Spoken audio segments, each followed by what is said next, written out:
Hey, what's up, guys? Here on the Fire Sports Pod, where everything we got is hot. I'm your host, Zach Jackson. We got our guest host and our co-host, Lorenzo, back at it again with another episode here on Season 8, Episode number 5 on this Thursday night. We'll be doing our show for Friday. So this will be our Friday show. So appreciate you guys jumping on. And like I said, we will see you all. The next show will be happening on Recap Monday on the same date. But other than that, guys, we're powered by StreamYard, where StreamYard makes the dream yard go.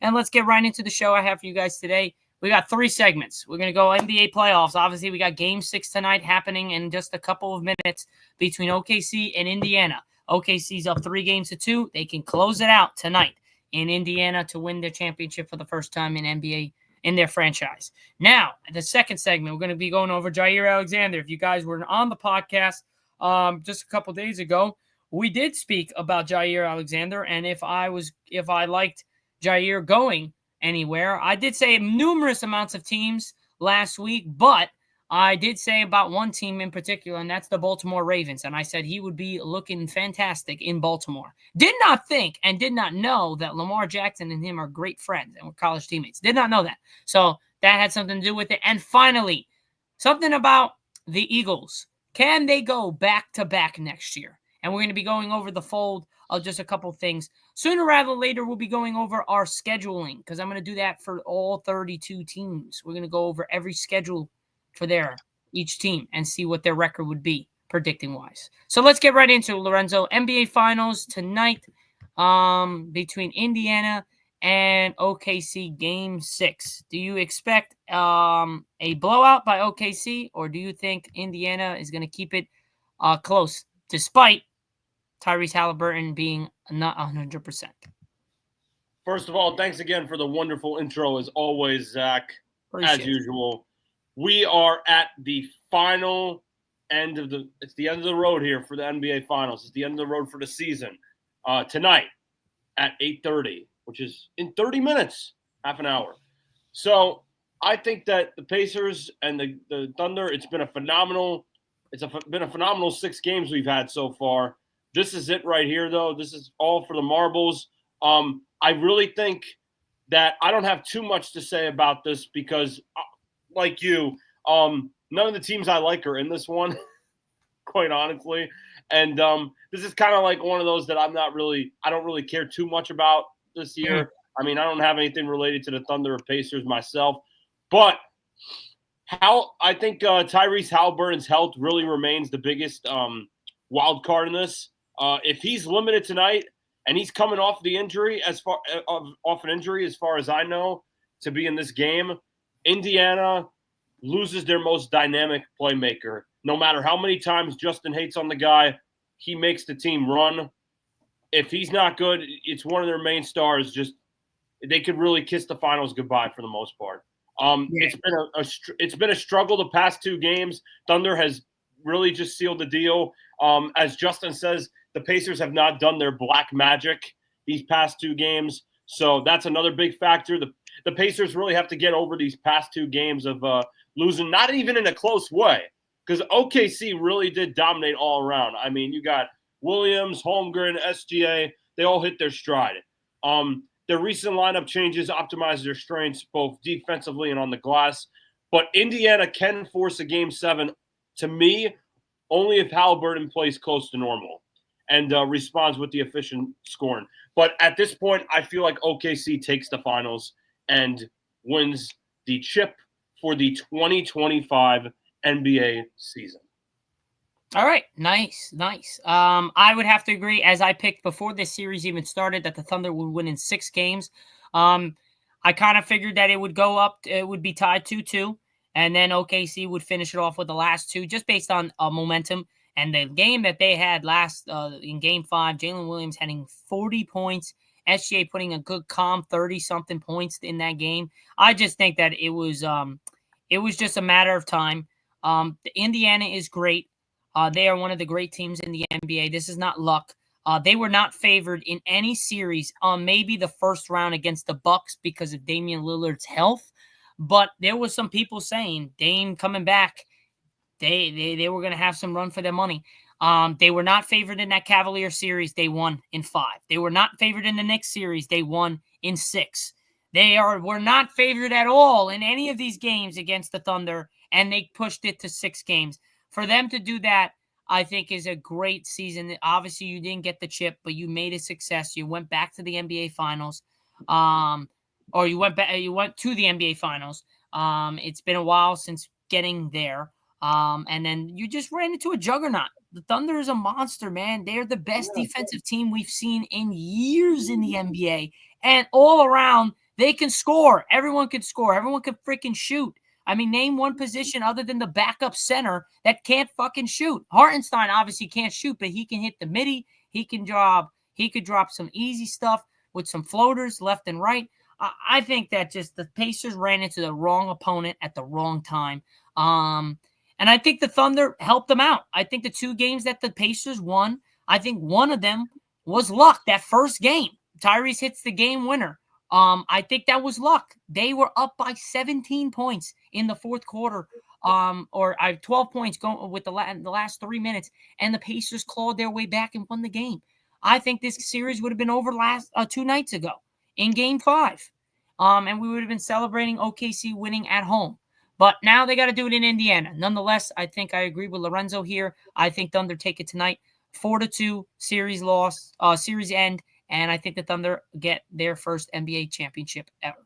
Other than that, and you hit on all the points. They're not a number 1 seed team for nothing. And the Pacers can try all they want to like they did with the Knicks during that series. They could try all they want to barely win the games and have last second comeback heroics. But at the end of the day, it's really not going to work with this team. Not when you got Shai and Jalen Williams on the other side, who are just going shot for shot, bucket for bucket, and just a team that, like you said, that's stacked upon players and superstars. This team can't be stopped, and this is really their year. I really don't see the Pacers winning it tonight. Yeah, and if they do, they have a shot to. Oh, no, they do. If they force a Game 7, OKC's not losing in OKC. No, I just don't think if they do, it will be one of the craziest upsets I've seen in a while, because Pacers were probably good enough to win 1 game. If the Thunder lose tonight, the Thunder would have to give it to the Pacers, because I think the Thunder have to come out and have to dominate on the glass and score the basketball. Shai's got to be aggressive. Jalen Williams got to be aggressive and efficient. Consistency is the key from between Jalen Williams becoming a top talent in this league and becoming a guy who's just can drop 40 here and there, but is very inconsistent. He wants to be among one of the greats, which I think he can. He's got the game for it. I think he needs to be consistent. And I think it's going to take a lot tonight from the top 3 stars on OKC to beat the Pacers. No matter if Tyrese is healthy or not, they're in Indiana. That crowd is going crazy. They're going to need everybody on board to take down the Pacers tonight in Indiana. But I think they do it. And I think this NBA Finals is over. Very similar to the NHL playoff finals, where the Florida Panthers was able to get the 2nd straight championship in a row from last year to beat the Oilers in 6 games. I think Connor McDavid and them did similar to the Thunder. But the difference is I think the Thunder are going to win it. I ultimately thought the Oilers would win it this year based on the fact that Connor McDavid was playing great. Oilers were playing fantastic, but it wasn't the case. So I think it's the opposite here. I think the better team wins. And that's pretty much that. Other than that, I think we're over with going over the NBA Finals. It was a great ride so far.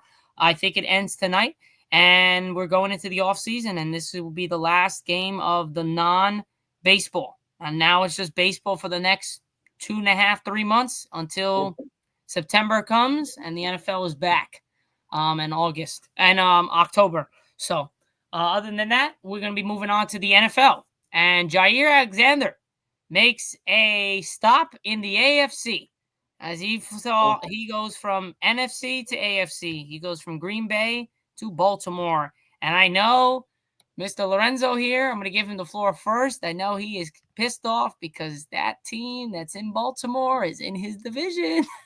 And he's going to have to go against them twice this year. And Jaire adds a lot of great things to that defense. A lot of the stuff that they were lacking last year. But now, to me, before I let it go to Lorenzo to talk about his division and how this shapes out, now there's no more excuses, Lorenzo. There's no more. I don't want to hear, oh, Lamar don't have help. He don't got a defense. He don't got, yes, obviously not one player changes everything, but they made some big-time moves. You got Hamilton. You got Jaire. You got Humphrey. You got dogs in the secondary. There's no more excuses. They're going to have to do something this year. And I think they will. I think this year is going to be one of the years for Baltimore. I could pick them to make to the Super Bowl, but there's some guy lurking in the shadows. And it's a guy called Patrick Mahomes, who might not have the best team, but he will get there. He will get there. And I'm telling you, it's going to be the same AFC Championship. If not, it will be the Bills. The Bills or the Baltimore Ravens are going to the Super Bowl this year. Mark my words. It has to be, because Josh Allen has been screwed over so many times. Lamar Jackson has been screwed over by himself by not playing well enough. His defense screwed up. Him being injured a couple years ago screwed up. I think those two teams, they have to do something this year. They have to. If not, then what are we talking about? How Josh Allen and Lamar Jackson, one of the best quarterbacks in the game, if they can't even get past Patrick Mahomes or whoever's in their way, Joe Burrow, whoever the hell it is. I don't think Cincinnati's even in there, but just in general, how could they be considered one of the best if they can't even get to the Super Bowl? But they have the team to do it. You know what I mean? So what's your take on this? Do you think Jaire made a good decision coming back with Lamar, his old teammate from college? And how do you think that shapes up for your Steelers? Well, Zach, there's a lot to unfold with that there. You added a lot more for my conversation here. So I'd like to start off with my thoughts on Jaire first. This no bias at all. I know I'm wearing the hat tonight. You're wearing your Cowboys hat. You could show the camera there. Yeah, we have no bias. I have no bias, but we got the gear here. I'm very upset about this as a Steelers fan, but honestly, I wouldn't say I didn't see this coming. You know, the Ravens have always been a franchise ever since the 90s that have just gotten amazing names. They, as much as I hate them on game day, this team has always made the right moves when it comes to players on every position. You can literally look at anybody on the Ravens teams from the past, I want to say since like 2000 when they won their first Super Bowl. You can look at almost all the players on all those teams and find at least two guys on offense and defense that are like Pro Bowl names and at the least and Hall of Fame names at the most. So like 20 of them. They've always been an amazing franchise when it comes to picking up big names. And I'm really shocked that the Packers honestly gave him up the way that they did. The thing about it is this. I'm not shocked that the Ravens took him. I'm shocked with the fact that the Packers are the team that gives this player up. Green Bay is never usually one of those teams that likes free agency and giving its players up like that. And this is a very surprising example. I think it's a big change. No trade. They cut him. They literally let him go. Like, yeah, there's no trade whatsoever. I would have traded. If I was going to let this guy go, I would have traded. Yeah, you get nothing. You got chips in. You got what? A couple chips and a soda for this. It's really crazy. No draft picks. No nothing. All we heard was a cut. This is a star cornerback, guys. This guy's been playing in the league. And I know he has, and just not to cut you off, but I know he has locker room issues. He has composure. He has whatever. But I don't care. He didn't kill anybody. He didn't get arrested. He has no drugs. The only thing is he's a little bit maybe cocky, arrogant, maybe too confident, too high of himself. But guess what? You think that's going to fly? Zach, this is all typical. Hold on. If you think this is going to fly with Harbaugh, no. He's going to check that like this. In Green Bay with Matt LaFleur, he let it happen. He has to check that. Be like, no, you got to be a team leader. You are a veteran here. You got to be the leader of that defense. And I think that's what it was. But if you're going to do that, you trade him so you get some complimentary pieces back. Mm-hmm. Unless they're looking to get Jalen Ramsey. Now, if that's the case, then that guy's a free agent. This guy's a free agent. You cut that guy and you bring him. I haven't heard anything like that. So you're not doing that. then what the hell is the point of letting him go because of some locker room issues that you could just adjust with him personally? Why you let him go for chips in a bag, like you said? You have seen teams. I can name countless examples of guys who've done a million worse things in this league than what this guy has done. Compared to that, this is a cakewalk. You can fix that in a player with the right coach or the right coordinators and special team coaches, whatever. You can fix that with the right organization. Exactly. The Packers are an organization where you can do that. So why they don't do that or why they don't keep the guy doesn't make sense to me. And also your point with Jalen Ramsey makes no sense to me because if it was to happen that the Packers get Jalen Ramsey, the Dolphins he's on the Dolphins. The Dolphins are not going to want to give him up. He's a free agent. They let him go.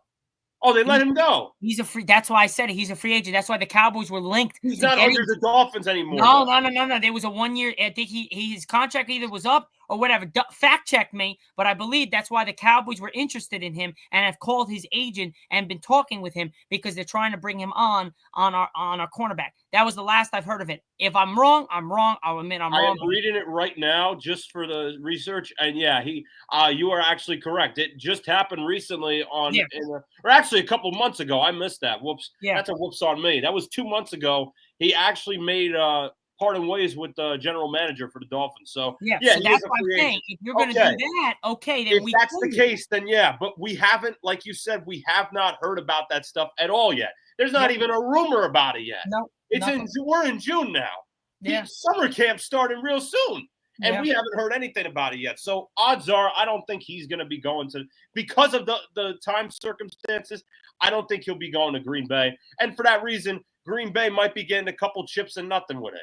So, they liked making fun of the Bears and Justin Fields not getting anything with them. Well, this is happening with an even more star of a player in Jaire Alexander. They said the same thing last year. Packer fans love to rip on the Bears so much. Well, you guys did it here right now. So it's crazy to me. But yeah, also on the point of him joining the Ravens. Now, I heard, like you just mentioned earlier, there is a lot of pressure now all on this team to make a championship run more than ever. If this is the year to do it, because everybody's been talking about it for years now, since 2018. Yeah. I want to say, since Joe Flacco got his. By the way, for the fans out, for the people watching on here, I don't like Joe Flacco as a QB, not because I'm a Steelers fan. I just think he was an overrated guy. But my point is that that's another conversation for another day. Since Lamar's been there, this team has had championship hope championship dreams since he came. Since he proved them wrong. Since the first year, yeah. Since we first saw his magic. And because of that, right now, he hasn't done anything to get to a Super Bowl at this point. Let me rephrase that. He hasn't gotten to a Super Bowl yet with the teams that he's had. We saw last season, he came this close with the Bills game. He's had his troubles with the Chiefs in the years prior. The Bengals have gotten in the way a bit. 2021, stuff has happened. But this is the prove-it year now. You have you have one of the best teams in all of football right now. If you can't get it this year, like you said earlier, Zach, the team has an extensive amount of pressure. And it could be this year that an AFC team could knock them down straight up in the divisional. You never know. That's the beauty about football that I love about it, is that anything could happen at any time with underdog teams. And we can literally next season, believe it or not, which may not happen, we could see the Ravens as a first-round exit in a wild card. You never know. This team could completely get disorganized. Since they were saying in Green Bay, Jaire Alexander was bad in the locker room, he could disrupt the defensive guys. That could possibly happen. Yeah. But not likely to. I don't think he would. That's Lamar's teammate. That's his boy. I don't think that's – And you got to go into the fact that, they were college buddies. So I really think this was a great move by the Ravens. Very stupid for the Packers. But really, I want to touch up on a point, my last point here with this before we move on. I don't think, in terms of Lamar and Josh Allen's legacy as QBs, I think it's recency bias that they're considered the greatest. They're in the talking of the greatest QBs of all time, and they're still having their careers going on. These are two guys who haven't even played 10 years in the league. I can give the benefit of the doubt for Patrick Mahomes because it's just based on how many Super Bowls he's won and the consistency. Well, Patrick's always had a good system. Yeah, but that's different. But that's different. But Josh Allen and Lamar, they should not be in talks of the best quarterbacks of all time. Never. Not yet. Exactly. I don't say not. I agree with you. I don't think not yet either because I think that's all said and done when a career's said and done. And you don't know how long these guys are going to be playing for. We don't know in 10 years if Mahomes is going to be a garbage time QB and is going to be like in the same position that the media loves to talk about A-Rod. We don't know that. Yeah, Anything could happen. Anything could happen in the NFL with a flick of a light. It all depends on it. It's career-wise. Once it's all said and done, it's said and done, though. Yeah, I will say, though, I don't think since they're having pretty great careers right now, I'm talking about Josh Allen and Lamar, I don't believe that they should – and I don't think this goes for any player. My belief in football is that a player who plays at a Hall of Fame level or a Pro Bowl level multiple years, and if he doesn't never win a ring, because we've seen it many times happen in this league, I don't think that is a measure of how a player's career should be and on any position. And why I say that is because winning a championship is a team metric. It's not a player metric. One player can't win a whole championship for a team. That's never the case in football. There's always multiple guys who win it for their team. It is not an individual. This ain't boxing. This is not a one-man sport. This is a whole 30-man sport team. Offense and defense got to put in to win championships. So I don't believe any player can be measured based on championships, no matter how their career went. Like, because then you could say, well, Barry Sanders had an awful career compared to Emmitt Smith, or you could say O.J. Simpson had a terrible career compared to Walter Payton, who won a ring. You could say all that stuff.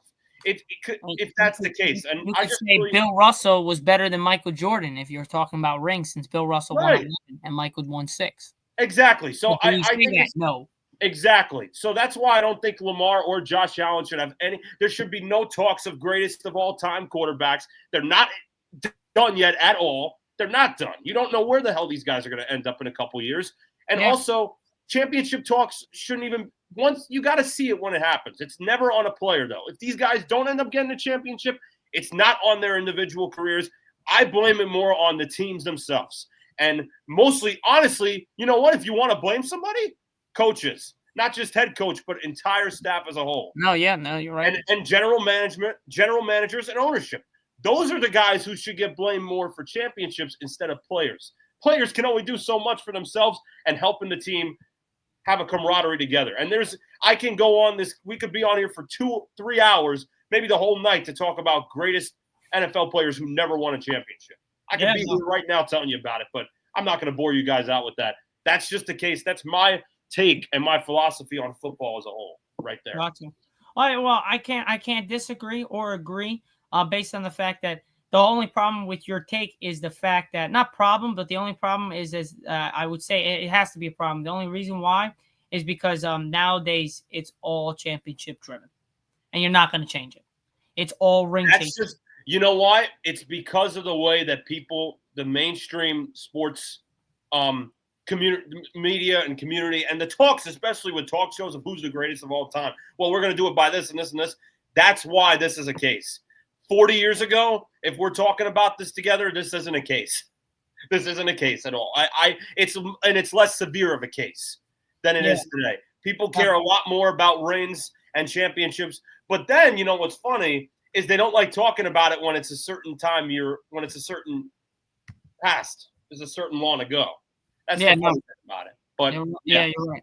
So now we're going to be moving on to our third and final segment today, and that is Saquon Barkley on the Eagles chasing a back-to-back Super Bowls. We know the recipe. That was on June 3rd at 6:49 p.m. Eastern, published. As we know, Madden cover for the 2026 is Saquon jumping over backwards off the hurdle, which is an amazing feat. Now, we know Sorry to interrupt you. I just got to say about this cover here. Look at that cover right there. they are lucky that Jaguars player wasn't even featured on that dang cover right there. Yeah, I know. They got him out of there, but that's a Jaguars player there. Shout out to who remembers the name. I don't remember the guy's name. I don't remember either, but we all know the Madden curse, and the Madden curse is when you're on the Madden cover, something bad happens. Realistically, even if I'm an Eagles fan, and you guys can see, I'm repping the Cowboys fan. I'm one of the biggest Cowboys fans you could see. You can't dislike Saquon. You can't. He's such a likable dude, playing and as a person. You can't dislike him. So I wish no harm to him, but in PG words, screw the Eagles. I don't care two shits what happens. But they are a great team. They are the best team in the NFC East. And they are, right now, the best team in the NFC because they won the Super Bowl. But I'm telling you, I'm not saying watch out for the Cowboys because the Cowboys got to show me something. They got to prove me wrong. Because the way we looking, ain't looking like we ain't even in the same stratosphere as the Eagles coming into this season. And the schedule that we have, hell no. So, for me, can the Eagles go back-to-back? Hell yeah. They definitely can go back-to-back. They have the ownership, they have the coaching, they have the players, they have the quarterback, they have the running back, they have the offensive line, they have the defense, they have the wide receivers, so on and so forth. They have the leaders to get there. But it's a long season. Injuries playing a big part of it. Health. Last year, they were grateful to have no really injuries other than Jalen Hurts for a little bit, and they were still able to overcome it. There's somebody in our division that's not named Dallas that you better watch. And that's the Commanders, man. I thought you were going to say the Giants. Hell no. The Giants, you don't got to watch about the Giants. They ass.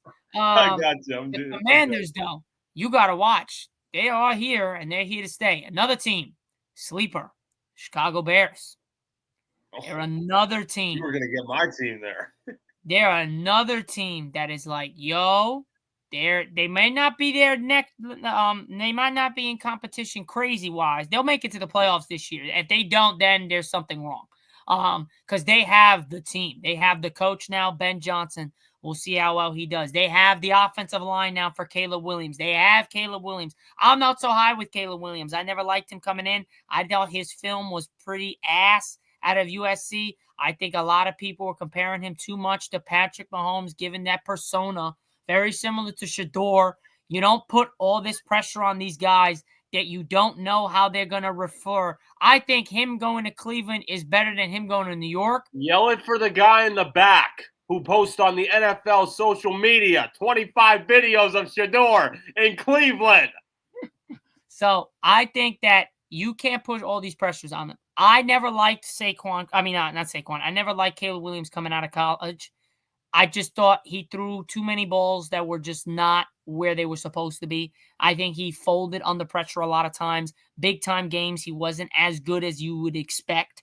But again, he proved me right and proved me wrong last year in the same stratosphere. The first 6 games, he proved me wrong. The last 8, he proved me right. But half of those weren't even his fault. They were in general the team-wise. So like I said, like you said, going to your point, you really can't blame certain players because it's also a team sport. Now in basketball, if LeBron misses a 3-point shot for the win, you can blame him because he shot the ball.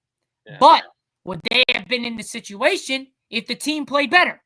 That's a question you have to ask. Here, you could throw interceptions. You could do whatever. That's your fault.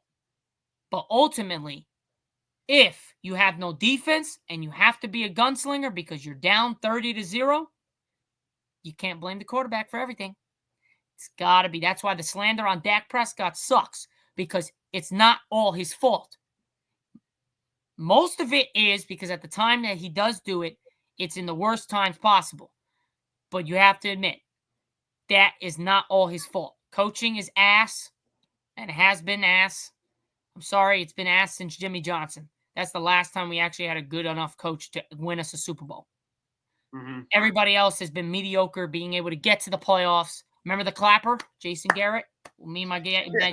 Oh, I remember him, Zach. So in general, the NFC is tough. It's going to be tough. Obviously, we know the AFC is a juggernaut. Every fucking team in the AFC, excuse my French, is great. Literally, almost every team is great in the AFC. Big, big almost. Capital letters, big almost. Don't go that crazy with the AFC. Okay, name me. Don't go that crazy. I can name you almost all the teams that are good. You have Baltimore. You have Pittsburgh. I'm going to put them in there because they have to be with Aaron Rodgers. They have to be. To be honest, dude, I'm going to put the Jets in there. Why? Because they have a whole revamped ass thing. Now, this is proximate. Like, this is like, let's say they do what they're supposed to do, right? I'm telling you. It never happens in New York, though. Hey, with the Jets, I'm giving some faith. So let me tell you. Okay. So let's keep the Jets out of it for right now, but let's see top teams. In the hunt. Put them in the hunt. Okay, we'll put them in the hunt. There you go. So we got the Chiefs. Obviously, I'm never going to take them out of there unless something drastic happens to everybody. Chiefs are still in there. They made it to the Super Bowl last year. Kansas, Buffalo, Baltimore. The Denver Broncos are in there now. I was going to put that in there. Shocker. Steelers are 5. You have the Texans. They got to be in it. Not the Browns. Hopefully they could get past the Chiefs. Hold on.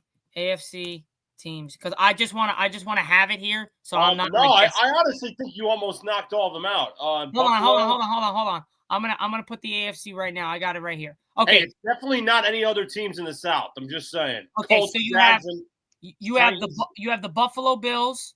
You have the Buffalo. Wait, hold on. This is not everybody. What the Bills, the Ravens? You said. Hold on. You don't have. We don't have everybody here. The Chargers. Yes, the Chargers are in there. Yes. I mean, they're always first round exits. Yeah, but I think they're still part of it. I think you have to put them in there. I'm sorry. I think you have to. All right. We'll see what happens this year with them. Yeah, no, obviously you're gonna have to see, but I definitely you definitely have to put them with all the stuff that they put. I would say that. Hold on, I have the divisional standings here. Okay, so Buffalo's in it. I'm gonna put Miami in it, based on the fact that they have Tyreek Hill, Tua Tagovailoa, and most of those guys were hurt last year. So you got to put them in it. You got to put Baltimore in it, Pittsburgh. So that's 4. Cincinnati, no, because of the fact they have no defense. Cleveland, no. Houston's got to be in it. Cincinnati's we'll get into that later. Houston's got to be in it. Yep. I would say Tennessee, definitely not. Jacksonville, no. Indianapolis, I would put in the hunt with the Jets. The Colts? No, I wouldn't. Anthony Richardson, I don't know what's happening there, but they have a good enough team. They just need the consistency from Anthony Richardson. I think they have to get it if they want to compete in the AFC South. If not, the Houston Texans are going to dominate each year. Kansas City, Chargers, Denver. 1, 2, 3, 4, 5. Hey, I would say, I'm not going to lie to you, Zach. 7. I would put the Raiders in the hunt. 8, 9. So you have 9 great teams, I think, or teams that can get there. I would have the Jets, because they have a new system now. I'd have the Jets and the Raiders in the hunt. Yeah, because the Raiders have a new system now. I think they could definitely have it. They could end up having at least a wild card this year, and maybe even win it. Call me crazy. But, Pete Carroll works. He's an amazing coach. He has an amazing record of turning teams around. He's like a Bill Parcells, dude. 16. So out of 16 teams, you have 9 that are really good teams that are going to be in the playoffs or in the playoffs. Then you have 2 other teams that are going to be in the hunt. So you have 11 out of the 16 that actually potentially could be playoff bound next year in the AFC. Tell me that's the entire conference. Almost, yeah. Well, you kind of got me there. So, and then the NFC, Eagles, Washington. I don't put Dallas in there because I'm not biased, and now I don't like them. Detroit, Minnesota, Green Bay. I think that entire NFC North, the Chicago, Green Bay, Minnesota, Detroit. That's 4. That's 6. Tampa, 7. That's it. I don't have any faith in Atlanta or anybody else. Not with the rest of them. They're all poverty right now. I have to see it. 7, and then you always have the Seahawks. I think in there. Now Sam Darnold's there. I don't really know. I don't know about this season with the Seahawks. So they're very iffy to me. Take the Seahawks out. You bring San Francisco and the Rams. I think San Francisco and the Rams are going to have a great year. Yeah, I'd say so. 3, 4, 5, 6, 7, 8, 9. You have the same thing. And I think bubble teams on the hunt, you could put Seattle, Arizona, because based on so many guys, Arizona has so much good offense. Their defense is They do. and Their defense just needs a little help. They need consistency. Yeah. Those two, and I'm gonna put Atlanta in there as a. I'll put Dallas in there. That's it. Oh. In the Okay. hunt. Okay. In the hunt. They're on the bottom. They're on the bottom. Oh. They're barely in the hunt. Yeah. Well, they gotta be still in the hunt. They still have a good. They have a on paper. I will. Now this thing with the Madden cover we were talking about. Yeah. You were talking. I know we went off track with that completely. No, we didn't because we wanted to talk about who can compete with the Eagles. AFC and NFC, they're locked. I think the North can. Oh, if you want my take, I think the North can. You know what I'd love to see this year? I'd love to see like the Bears or the Lions be a sleeper and like make it to a championship with these guys. Imagine if we get that. That'd be nice. I still think that, the Eagles lost a lot of big players. I wanted Detroit and Philly last year. I thought that would have been a better one. I think everybody did. I think everybody thought that was better than Washington. But I think Washington made a lot of mistakes. They were young, made a lot of mistakes. If you take out 4 out of the 6 mistakes that they made in that game, like turnovers wise, they have a chance of winning the game at the end. Oh, big time. Definitely, even though the Eagles just steamrolled them completely. But the game was so much closer than the score was. That first half and going into the second half was so much closer. After the halfway mark of the third, that was it. They committed their 5th turnover and then their 6th turnover in the 4th. That was it. Game was over. But then you forgot that Saquon knows how to run like a horse. Yeah, he's a monster. That's the difference. He's a monster. And honestly, the only thing that really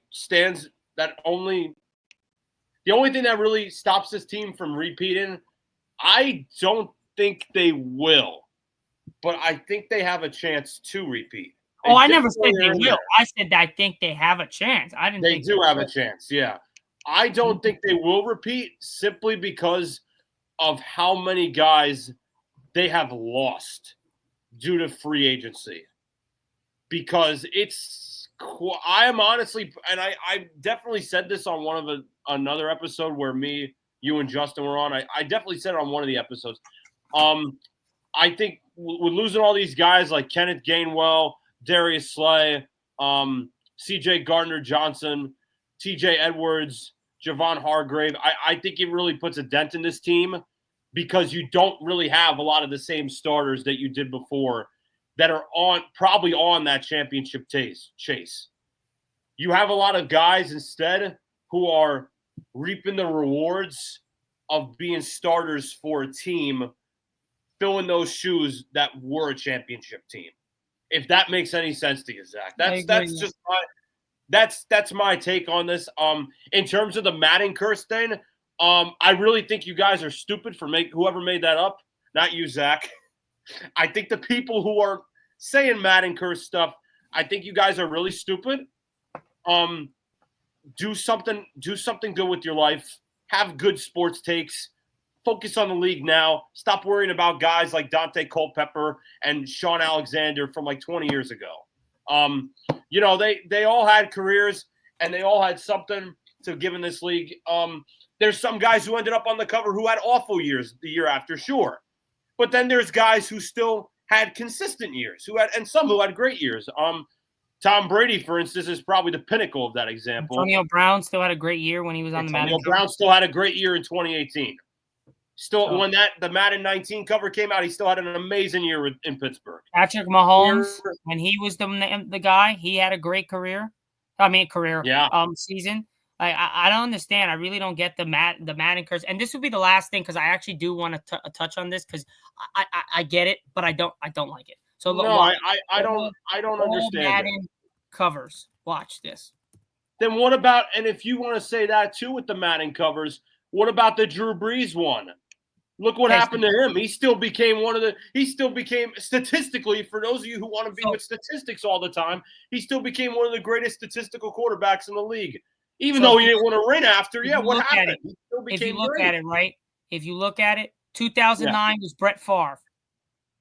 Went to Minnesota afterwards. Had an okay time with the Jets. They were 9-7. Next year they go to Minnesota. He goes to the NFC Championship. And then hold on.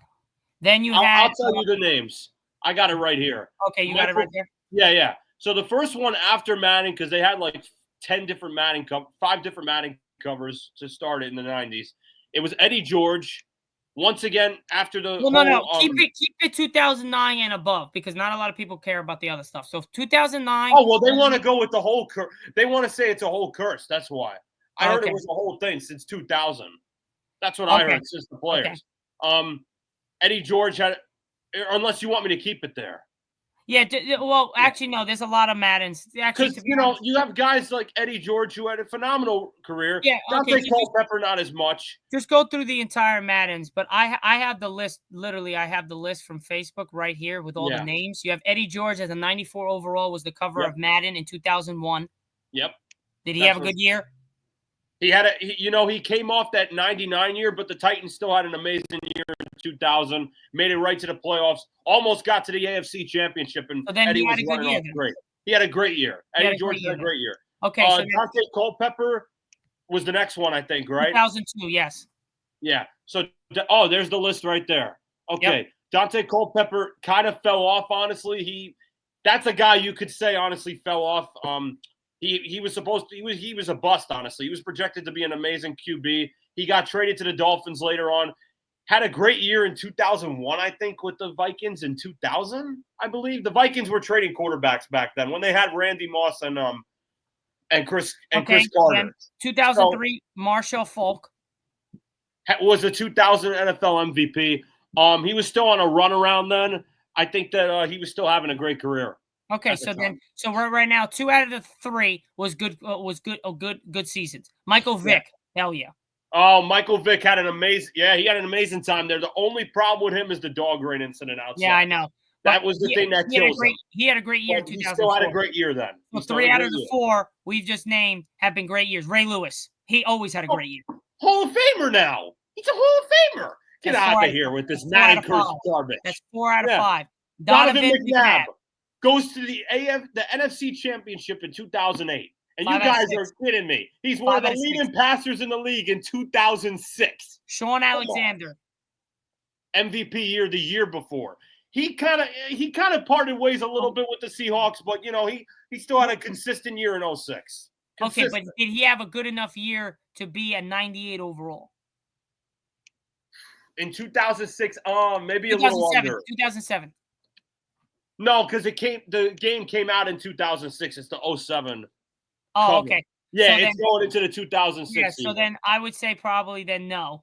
So then probably he was almost 1,000 yards. So almost. So we're 1, 2, 3, like I said, 4, 5. We're 5 out of the 7. Vince Young. Okay, Vince Young's the next one. He was honestly a bust. Okay, in Tennessee, he's 5 a bust. out of 8. 5 out of 8. Brett Favre, you literally get one of the best QBs in all football right there. 6 of 9. You got that's the one that's the first one I played 7 right there, Zach. 7 and 10. Yep, that's the first. Larry Fitzgerald. I played the Brett Favre one. That was your first? Yeah. My first was the year after 2009. All right, so then he had 2 Hall of Fame careers right there. Larry Fitzgerald. There's no way. And also they showed that because that was the Super Bowl that year in 2009. So yeah, 7, the numbers 6, on the years 9. on these are wrong, by the way. That's just yeah, I know. 7 of 10, 8 of 11. Then you have Drew Brees. Get the hell out of here. Of course. 9 of 12. Peyton fell Hill. off.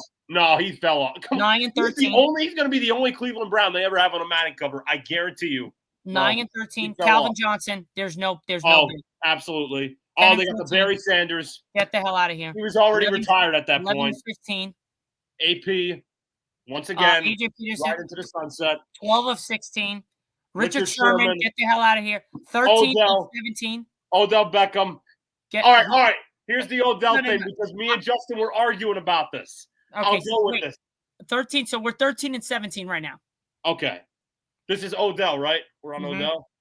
Me and Justin argued about this a lot. If Odell is considered to be one of the greatest receivers in the 2010s, I think he is overrated. I do think he had 3 consistent great years with the Giants. But that year what his was a great year it for was him. The catch, dude. It was the catch. It was You also the big thing. you understand that he had 9 touchdowns going into that catch. Oh yeah.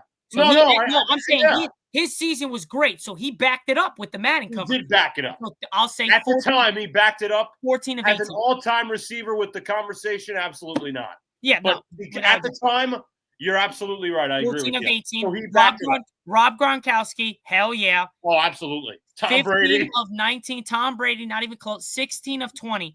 Antonio Brown, we already discussed. 17 of 21. He fell off afterwards, though. Yeah, but still, he had a great year. 17 of 21. Then you have Patrick Mahomes. Really? Won the Super Bowl that year. Then made it to the Super Bowl that year. They had a 14-2 team in 2020. 18 and 22. 18 and 22. Lamar Jackson, not even close. He's amazing. There. 19 I forgot he was on the cover, actually. 19 of 23. Tom Brady again. On the Bucks. 19 of 23. Now we're 20 of 24. Patrick Mahomes again. 21 of 25. Then you have John Madden, obviously. The GOAT. There's no way. He's the GOAT. They brought him back again. They brought back the GOAT of football. Now we're 22, one of the greatest coaches ever. We're 22 of 26. Then you have Josh Allen. They call it Madden for a reason. Josh Allen. Josh Allen. 23 of 27. And then Christian McCaffrey. I'd say that one actually fell off because he had the injury. So he had the injury. So fell off.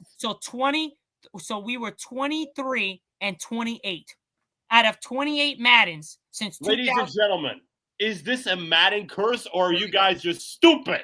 You guys want to make up stuff now instead of paying attention to the game itself. You want to make stuff up. None of these guys got injured other than Christian McCaffrey.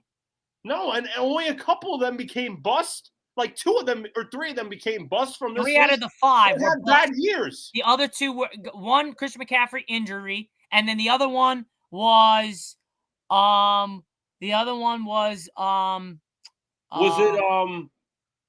wait. Who was it on that list? Dante Culpepper had an injury that year? No, I don't know. But no, I'm just saying. So 3 of them were actual busts. 4 of them were busts. 1 had an injury. Yeah. That's not a Madden curse. It doesn't make no sense. You tell me. You guys tell me how this is a curse, because quite honestly, you guys are just making stuff up on the internet, it sounds like. It doesn't make sense. But that's a great way to end it. That is it for the podcast today. I appreciate all the support out there. We all do. Again, thanks again for Lorenzo jumping on another episode for Season 8, Episode 5. We'll see you guys all for Recap Monday for Season 8, Episode number 6. We are powered by StreamYard, where StreamYard makes the dream yard go. We'll see you all on Monday. Have a great rest of your I was almost said Friday. So Thursday. But technically, we are shooting it for Friday. So, guys, have a great rest of your Friday and enjoy the weekend. And we'll see you all on Monday. Peace out. Take it easy, everybody.